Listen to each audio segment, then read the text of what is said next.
بسم الله الرحمن الرحیم. د ساری د سنتو مطابق خبره ده چې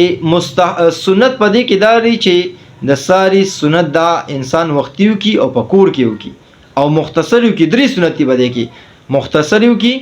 کور کیو کی او وختیو کی. لیکن بالفرض انسان نا وخت شو په دی لاړو جمعات ته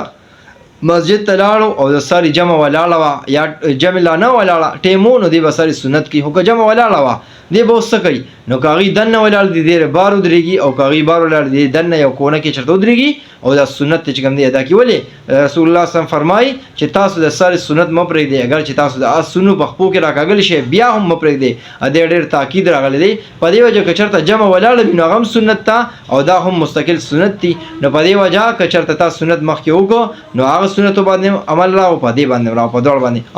کته لپاره راکزه سنت کوم زمانه جمع زی نو بیا سنت مکوا او جمع سره انسان سوګي شرکت وکي ولی صحابه کرام هم داسې کړی دي. صحابه کرام برا پاسي د باز ټیم کې او چراغ جمع ولاړه د یو پیلر شاته بودري یو ځای سیټ لودري دا او وی چې کوم دي سنت وکړو بهر حال جمع ولاړه او بیا هغه سنت کول دا زموږ د پاره چې کوم دي د معیار دي. صحابه کرام مونږ چې کوم دي دغه اتباع کو نو مونږ له هم پکاردار چې کله ټیم وي او ته جمع را لاندې کولی شي اخره پوری او ته لومبه سنت وکا بیا چې کوم دي جمع کې شریک شه او که ټیم نه وي نو بالکل لومبه